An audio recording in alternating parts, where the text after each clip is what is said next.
Trollagem com todos os alunos. Olá! Então, foi trollado por mim no vídeo. Nada a ver, né? Vamos lá então, o que interessa. Boa tarde, bom dia, boa noite. Eu não sei a hora que você vai ver esse vídeo, mas clica aqui no joinha. Tô brincando, gente. Não tem que clicar em nada.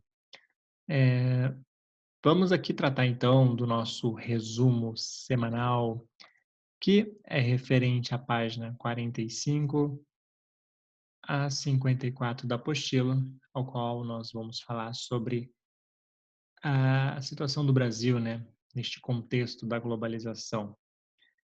Olha essa imagem, que linda, né? Que saudade, né, minha filha, de frequentar uma sala de aula, né, e bagunçar. Olha só. Essa imagem nos mostra, né, uma sala de aula com alguns alunos acessando aí, né, um notebook. Que chique. Né? Nem se passava aí durante essa foto, por exemplo, na cabeça desses alunos, que um dia eles teriam que enfiar a cara nesses equipamentos eletrônicos, né, para estudar. E a sala de aula deixaria de ser a realidade. Bom, mas isso, né, vem de uma certa forma ainda sendo introduzido no Brasil, né, aos poucos, principalmente quando a gente fala em relação à educação, né, ao sistema educacional. É claro que essa imagem, né, ela não representa a realidade do todo, né. A gente sabe que muitas das escolas, principalmente em questões de escolas públicas, nem sequer algumas, né, não é muito a nossa realidade aqui em Campo Grande, mas algumas escolas aí do interior do país, de outros estados, às vezes não tem nem telhado, não tem nem cadeira, carteira, né, para se sentar. Isso sim é a realidade do país. Isso aqui é só um ponto fora da curva, né. Essas crianças então estão aí acessando a internet, né, em uma escola. Em sua opinião, o Brasil é um país conectado? E o que você acha? O Brasil é um país conectado ou não? Bom, isso a gente já vai ver e vocês vão tirar as suas conclusões. Estou tentando colocar um cronômetro aqui, mas que coisa, não consigo zerar esse cronômetro. É, para eu não passar muito o tempo, tá? Vamos ser o mais breve possível e sucinto. Então, a gente vai ver essas situações, né? Se de fato o Brasil está nessa globalização toda, como a globalização nos mostra, né? Tipo, essa união, essa conexão entre o mundo, entre os países. Bom, no início da década de 90, né, o governo brasileiro adotou aí uma série de medidas econômicas que era para a gente adentrar, né, neste mercado globalizado. Por exemplo, né, a abertura do mercado interno é uma situação, redução das barreiras protecionistas, né, a facilitação, né, facilitações para a entrada de produtos e de investimentos externos, como aplicações financeiras e participações acionárias em empresas nacionais e privatizações das empresas estatais. Essa série de medidas aqui coloca o Brasil em rota, né, dessa globalização. Por exemplo, né, a abertura do mercado interno facilita a importação de produtos externos, né, de produtos importados de outros países. Não adianta só abrirmos o mercado interno se também não mexermos nas legislações, né, como, por exemplo, essas barreiras protecionistas, que são basicamente entraves para importações, né. A gente fala assim: "Ah, a gente abriu tudo isso", mas muitos países ricos, como os Estados Unidos, os mais citados, né, por exemplo, Estados Unidos, muitos países da Europa, eles se utilizam dessas barreiras protecionistas para frear o mercado externo, para frear outros países, para que os seus países não sejam inundados, né, com produtos não nacionais. Então, essa é uma prática utilizada no mundo inteiro, inclusive a gente vai ver mais à frente, quando a gente falar aí sobre a Organização Mundial do Comércio. Bom, então, o propósito disso tudo, dessa abertura, né, era adentrar nesse mercado globalizado, né, e estimular a entrada de papéis estrangeiros também no nosso mercado interno. Relações comerciais com o mercado externo, né, consolidando aí de fato a nossa entrada na globalização econômica. Uma das coisas também que é muito característico da globalização é principalmente a questão dos blocos econômicos, que também a gente vai ter uma aula só sobre esses blocos econômicos mais à frente. Mas basicamente blocos econômicos são acordos entre países, né, para facilitar essas negociações, né? Essas facilidades todas, né, inclui abertura do mercado, redução de barreiras e facilitações aí de entrada de produtos e mercadorias e serviços e até mesmo fluxo de pessoas, né, como é o caso da União Europeia, que é o bloco mais bem sucedido, assim, digamos. Então, o Brasil também, né, formou-se o seu pequeno bloco econômico aqui entre os países da América do Sul, né, denominado aí de deu branco. É, caraca, Mercosul. Caraca, tá bem na minha frente aqui escrito, nem tô enxergando praticamente. Mas a formação do bloco econômico, né, regional aqui da América Latina, que é o Mercosul, em 1991, né, composto aí por Argentina, Uruguai, Paraguai e Brasil, e depois, né, é, ou assinar, primeiro houve esse tratado de Assunção, né, que depois foi efetivado aí a criação do Bloco Econômico Mercosul, que mais tarde entrou aí também a Venezuela em 2012.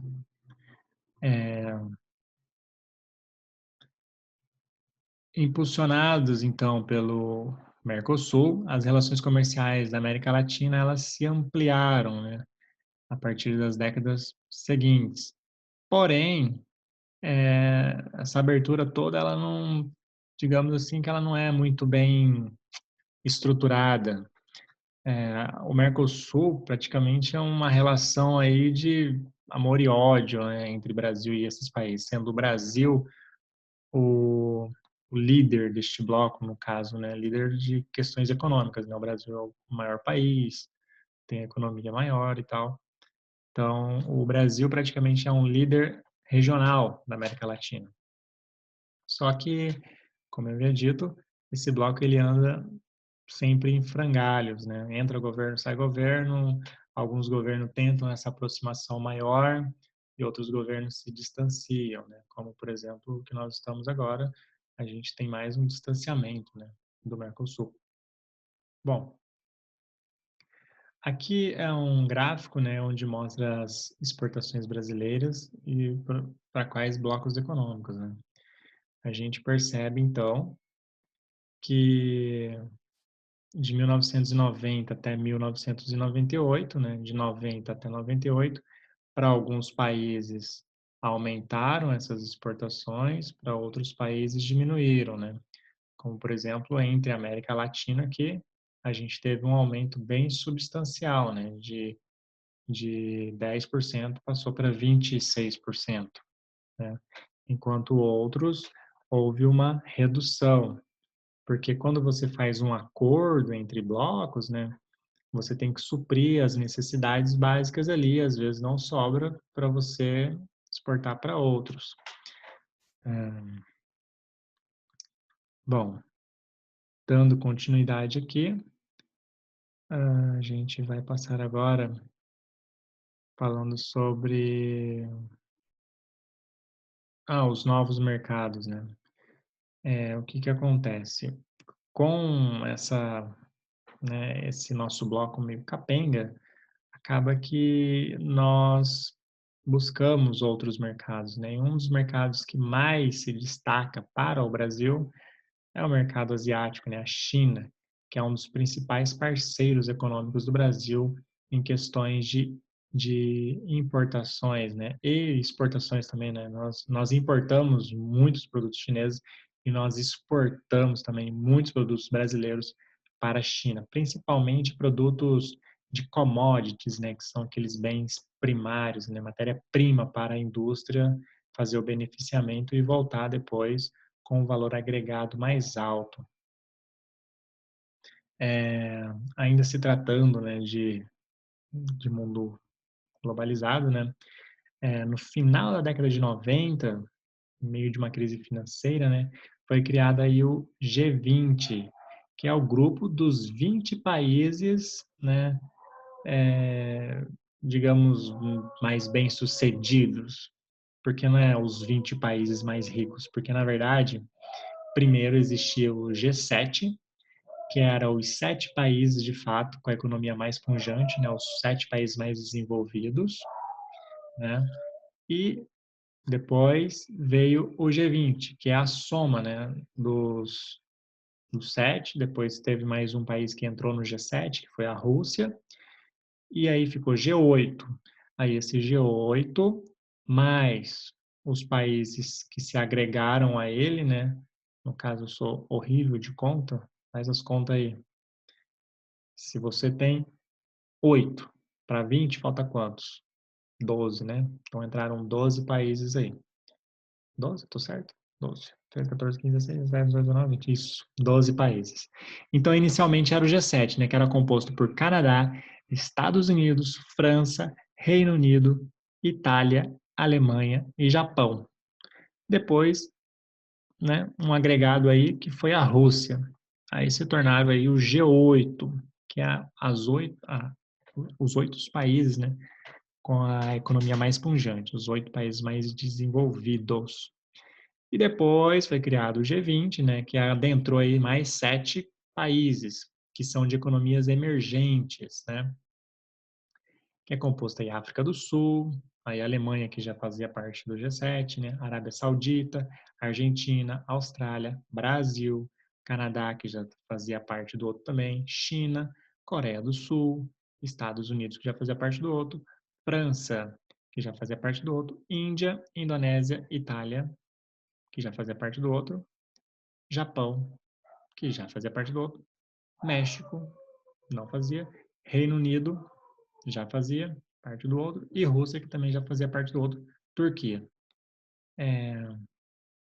Então, aí se compõe o G20, né? Qual que é a importância, né, de estar fazendo parte dos 20 países mais, né, com a economia mais pujante do mundo?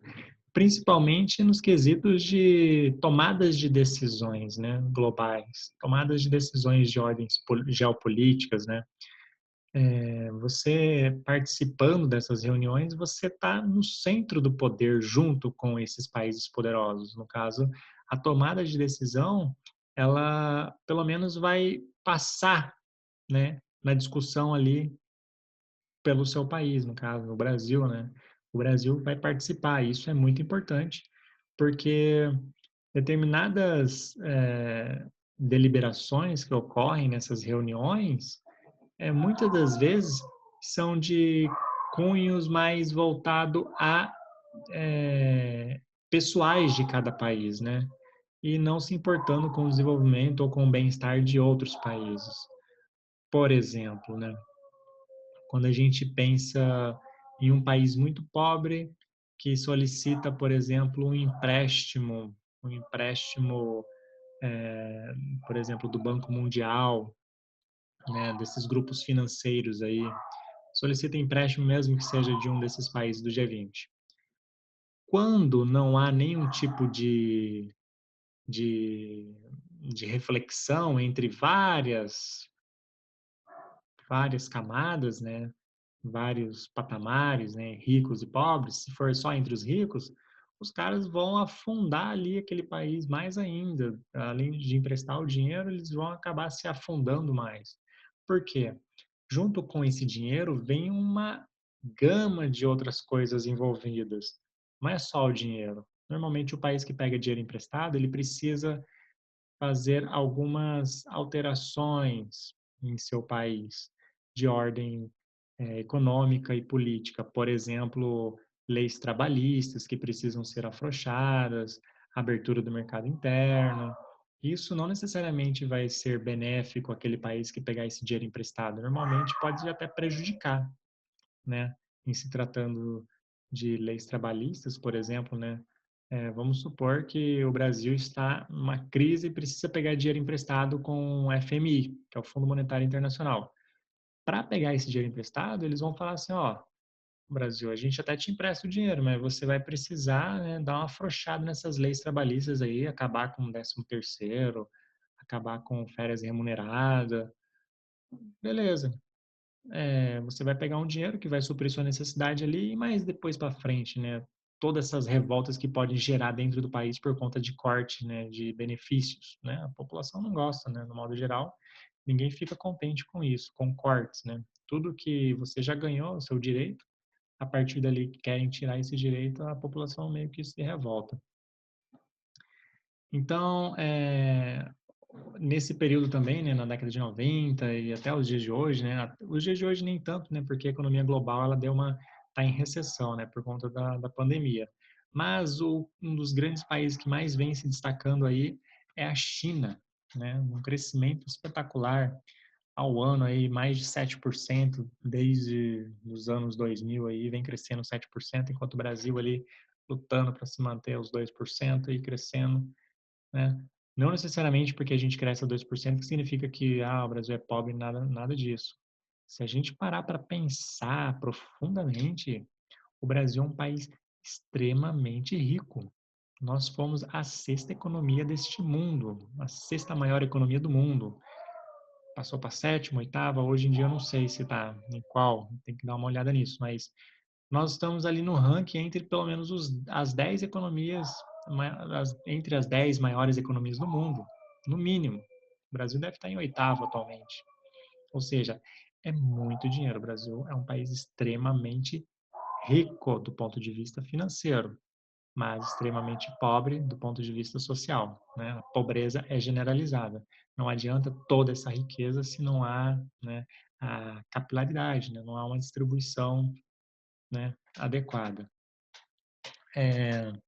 Junto com a China, né, que vem crescendo muito, né, outros países também começaram a se destacar, que é no caso a Rússia, né, que já fazia parte do G8, a Índia também que tem um crescimento econômico muito bom, China já falei, e África do Sul. E aí alguns economistas, né, fizeram um anacrônimo.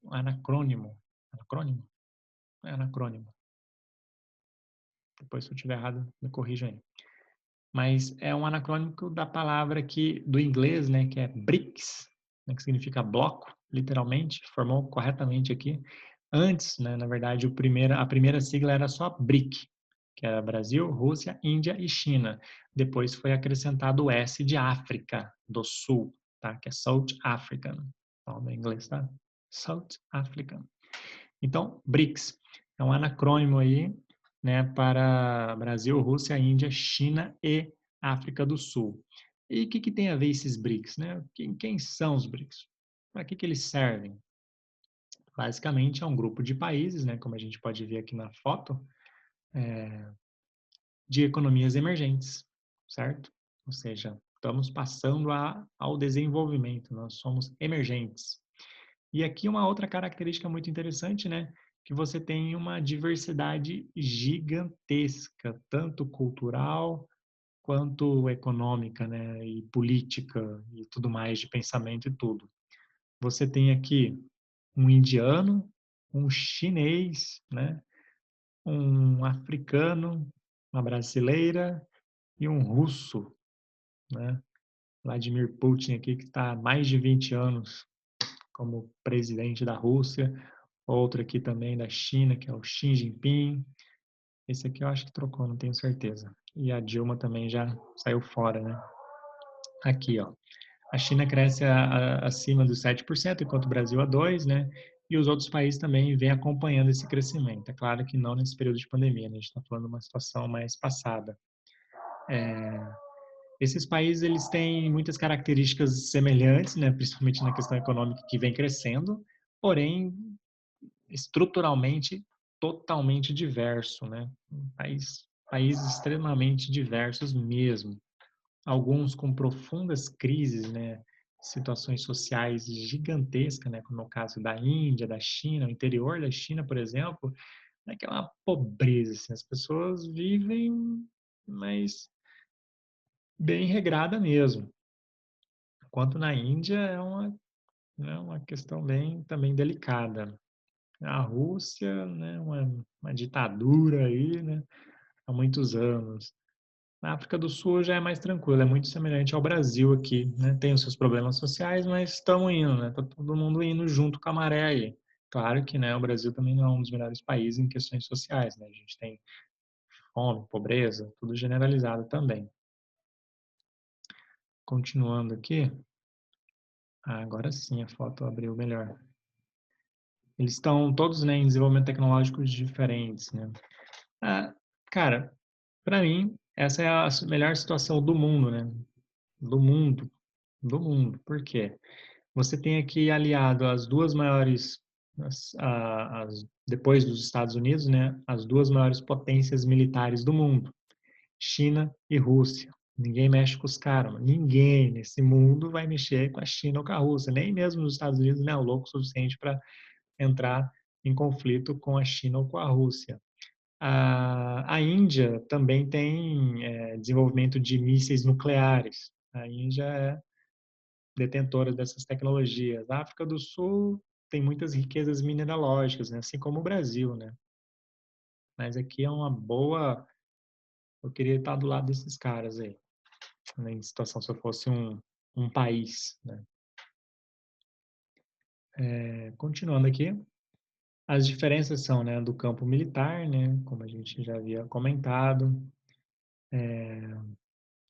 Uma outra questão, né? Qual que é a grande ideia de formar este BRICS, né? A junção desses países? Lembrando que isso não é um bloco econômico, tá?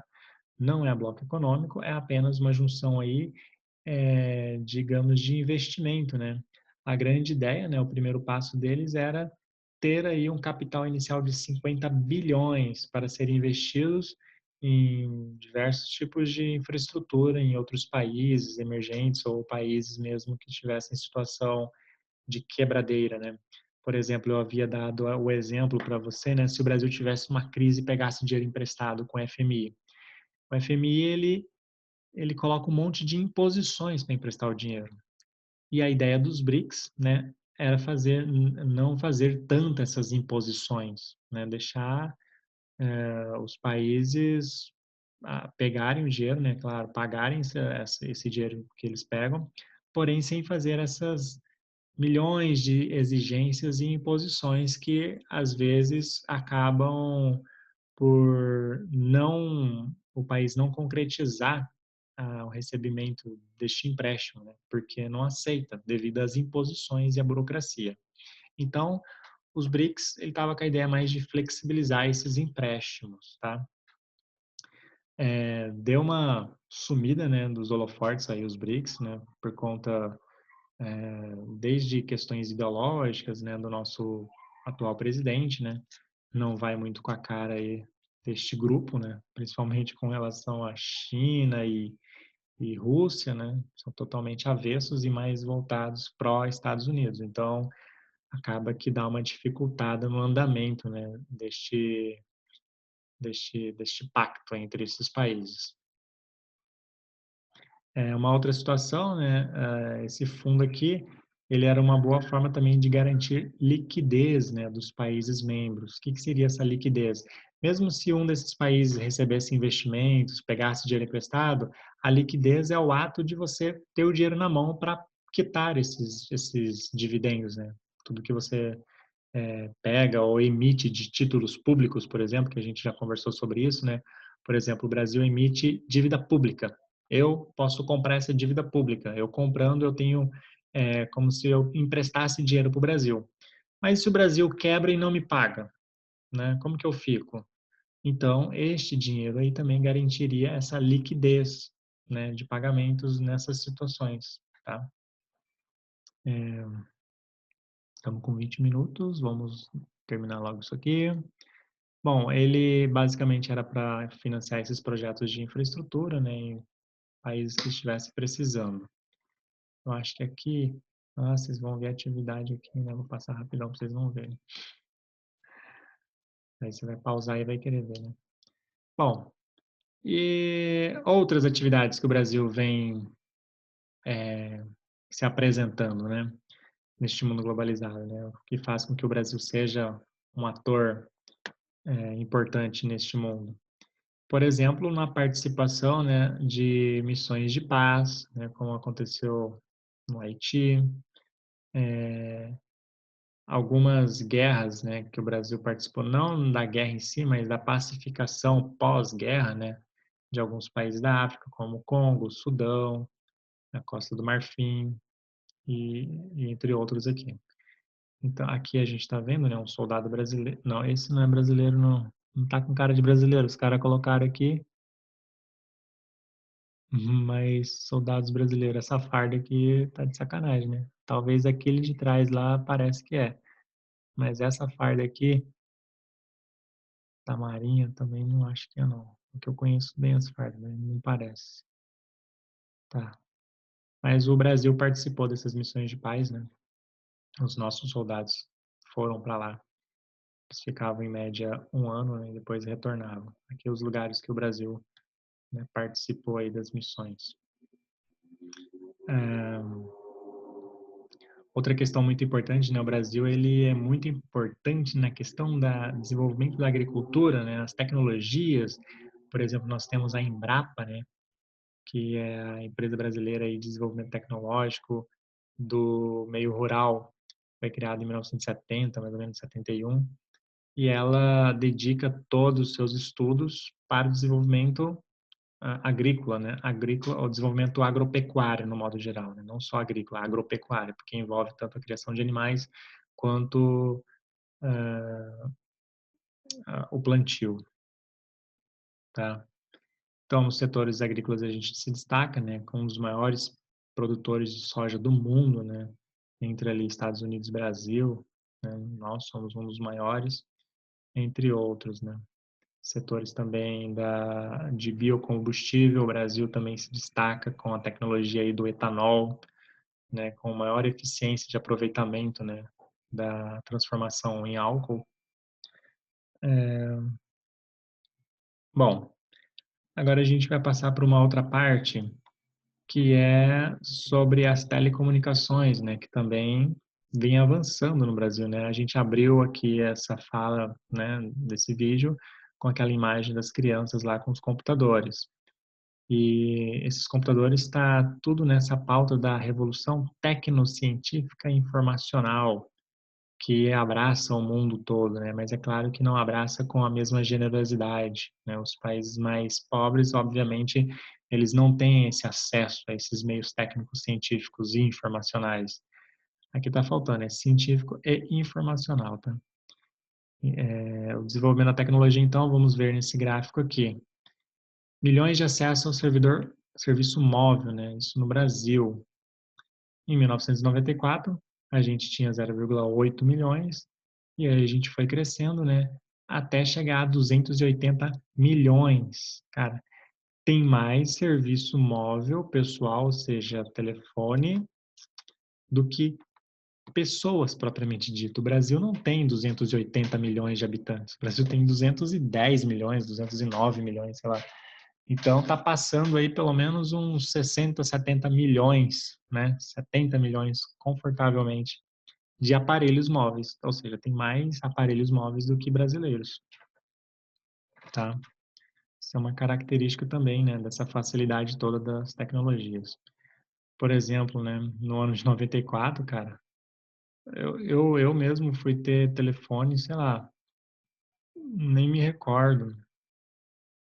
Teria que voltar aí a alguns anos atrás. Deixa eu só me lembrar aqui, eu vou fazer um cálculo para só você ter uma ideia. Quando eu fui ter meu primeiro telefone, calculadora, cadê a calculadora? Aqui. Nós estamos em 2020, né? 2020, ó, 2020 menos quantos? 15, 16, 17, 18, 19, 20, 15 anos. 2005.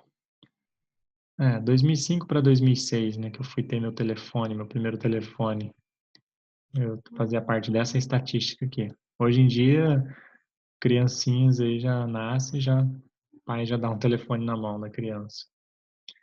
Bom, é, aqui, né, de questões de ranking mundial, né, China em primeiro lugar, obviamente, porque tem a maior população do mundo, né, a Índia, a segunda maior população do mundo, a Indonésia, a terceira maior população do mundo, né, vem seguindo corretamente essas ordens aí. Aqui agora, estamos quase finalizando. Vamos falar sobre. É... tá. Tá falando sobre o crescimento, né, dessa rede de celulares móveis, né? Que em 2011, ó, a quantidade de usuários individuais de internet cresceu 38% para 45%, né, de internets em casa, né? Provavelmente computadores. No ano de 2000, apenas 3 de cada 100 brasileiros eram usuário mundial da rede de computadores. 13 anos depois, a quantidade passou para mais de 50%, ou seja, em 13 anos, né, de 3 a cada 100 brasileiros passou para 50%, né, da média. Muitos brasileiros começaram a ter acesso, né, e cada vez mais vem barateando, né, mesmo no começo era muito cara a internet. Aqui é sobre o ranking, né, de novo aqui, sobre a utilização de microcomputadores, né, rede de internet, né, nos lares. De 2004 para 2013 a gente vê que cresceu, né, para 31 milhões aí, saiu de 6 milhões para 31 milhões. 6 milhões, por exemplo, é só a população aí do município do Rio de Janeiro, né, como se todos lá tivessem, em 2004, todos tivessem computador nas suas casas. Se você falar de um país inteiro, né, com 200 milhões, 6 milhões não é nada, né? Hoje em dia é um pouco mais. Lembrando também, né, não faz muito sentido essa conta, porque quando a gente fala de domicílios, né, em um domicílio pode ter 7 pessoas, 6 pessoas. Então, isso está mais coerente. Protestos anti-globalização, né? Ainda tem pessoas que são contra a globalização, justamente por conta de todas essas mazelas que ela está atrelada, né? A globalização, um dos fatores que é primordiais, né, é a integração, né, de todos os meios. Porém, essa integração ela só é feita a partir do momento que você tenha condições mínimas, né, ou seja, tenha as tecnologias ao seu dispor, né. Por exemplo, uma pessoa que não tem um computador hoje ou não tenha um celular com internet, do ponto de vista da globalização, ela está fora deste mundo globalizado, né? Você está incomunicável. Então, a globalização ela não atinge, né, o mundo inteiro da mesma forma. Alguns países ela é mais destacada, né? Em outros ela é mais retraída. Aqui está contando, né, alguns casos desses protestos anti-globalização, né, que ocorreu aqui em 1999 em Salt Lake, eu sou muito bom no inglês, né, nos Estados Unidos, que era numa reunião aí da OMC, que é a Organização Mundial do Comércio. E aí foram as pessoas lá protestar. Isso aqui tá parecendo mais a marcha do MST, maluco. Esse aqui já é em Porto Alegre, é no Brasil. Esse que ocorreu no Brasil aqui é esse Fórum Social Mundial, né? Que é basicamente composto aí por entidades, órgãos não governamentais, grupos sociais, né? Tudo em defesa aí dos direitos das minorias, né? Fórum Social Mundial. Também com essa pauta de antiglobalização, né? Principalmente da economia de mercado, essa abertura toda e mais voltada para o incentivo do empreendedorismo local, responsabilidade social e ecológica e tudo mais. Do ponto de vista ecológico, né, se a gente parar para pensar, o capitalismo ele é muito contraditório. Ao mesmo tempo que ele desmata, acaba com uma área para produzir, sei lá, soja, no mesmo tempo, em outras áreas, ele preserva, conserva aquilo para a indústria do turismo, por exemplo. Então, essas contradições que essas pessoas, né, ficam contra esse mundo globalizado. A regionalização do Brasil, e agora a gente, para finalizar mesmo, tá acabando, mais 5 minutinhos aqui no máximo, ou 2, né. Essa regionalização aqui foi proposta pelo geógrafo Milton Santos, né, que é uma regionalização diferente daquela regionalização do IBGE, são 5 regiões, né, Norte, Nordeste, Sul, Sudeste, Centro-Oeste. Essas regiões levam em consideração o meio técnico, científico e informacional, tá? E aí ele destacou aqui em 4 grandes regiões, né, que é a região Amazônia, região Nordeste, região Centro-Oeste e a região concentrada. Lembrando que, né, no conceito da geografia de regionalização é você pegar grupos homogêneos e agrupar eles, né? Você pode utilizar eh, vários critérios para fazer esses agrupamentos. No caso aqui, o critério foi meio técnico, científico e informacional, ou seja, quais dessas regiões têm maior concentração de meio técnico, científico e informacional? Aqui, né, no caso, a região que ficou chamada de região concentrada, ela que concentra a maior parte desses meios técnicos científicos. Como a gente vê aqui, né, quais foram ah, acabei de falar a palavra aqui, já esqueci. Quais foram os critérios, né, para essa regionalização? Esses foram os critérios, ó. Presença de concentração de recursos tecnológicos avançados, né, principalmente, redes de energia, telecomunicação e equipamentos de informática, a mecanização na agropecuária, em relação à agropecuária, indústria, agroindustrial, ou seja, na indústria no modo geral, essa mecanização, e a distribuição da atividade econômica, né, atividades modernas, né, em diferentes áreas, como indústria, né, automação e robotização, comércio, shopping center, e-commerce. Então, as regiões que mais tinham isso, né, eles fizeram, ou fez, né, no caso, essa regionalização pautada nestes critérios aqui. Então, aqui algumas características de cada uma dessas regiões, né? Por exemplo, a Amazônia tem a menor, né, das densidades demográficas aí com relação às outras regiões, baixa densidade demográfica de recursos tecnológicos, ou baixa densidade de recurso tecnológico e demográfico, né? O demográfico foi de bônus aí, nem está escrito aí. Aí tem também. É, um enclave, né, que é o caso da Zona Franca de Manaus, que é o único centro, né, é, tecnológico ali do entorno é floresta, né? E aí você tem a cidade de Manaus e dentro você tem a Zona Franca de Manaus, que é uma área industrial, né, principalmente de eletrônicos e tudo mais. Outras atividades lá é a mineração, né, e a indústria de extração, né, extrativismo. Bom, aqui está só comentando, né, que grande parte da floresta aí vem sendo monitorada principalmente por imagens de satélites e que o desmatamento vem aumentando. Taxa de desmatamento, ó, de 2000 para 2010 para 2014, quer dizer, nesses períodos aqui diminuíram, porém, nos últimos anos agora, com certeza, vem aumentando. Passou de 18 mil quilômetros quadrados para 4 mil quilômetros quadrados em 2014 e agora a gente vem tendo um acréscimo de novo desses desmatamentos aí por conta das políticas adotadas. O Nordeste brasileiro também é a mesma situação ali, tem alguns pontos mais tecnológicos, né, mas são muito específicos, né, no caso Salvador, Recife e Fortaleza, e o resto, né, tem uma pobreza meio que generalizada, e outros pontos também de agricultura mais pujante, né, que é o caso aqui de Petrolina, em Juazeiro. E carências de recursos tecnológicos nas áreas rurais e urbanas também, né, lá onde há uma concentração maior, um pouco assim, de questões da pobreza, né? O Nordeste brasileiro tem essas características, mas isso também é por conta do histórico, né, do desenvolvimento do Brasil. O Centro-Oeste, né, se destaca principalmente na questão aí, desde a transferência da capital do Rio de Janeiro para Brasília, né, fez com que viesse junto um desenvolvimento econômico também, porém mais voltado aí à agricultura, né, ou seja, uma das regiões aí que mais produzem no mundo, né, para o mundo, né, é o Centro-Oeste brasileiro, com a produção de soja, milho, algodão, arroz, né, e caracterizado pela maior densidade de mecanização agrícola, né, maior consumo de fertilizantes, defensivos agrícolas e pelo uso de tecnologia de ponta. E agora a gente finaliza aqui com a região concentrada, né, que é onde tem os maiores índices, né, de urbanização, de comercialização de consumo de empresas, né, elevada densidade de fluxos de pessoas, de produtos, capitais e o chamado espaço luminoso, né. Esses espaços luminosos são os espaços que mais chamam a atenção, né, quando a gente fala desse meio técnico-científico informacional. Qual chama mais atenção? Essa região concentrada. E Uma outra questão importante, né, que para as tomadas de decisões, né, em situações financeiras, São Paulo, né, e suas regiões metropolitanas são reconhecidas aí como centros econômicos e tecnológicos do país. Se eu te perguntasse, né, qual é a cidade mais importante do Brasil, mais importante do ponto de vista econômico, seria São Paulo. Se eu te perguntar qual é a cidade mais importante do mundo, provavelmente seria Nova York, não sei.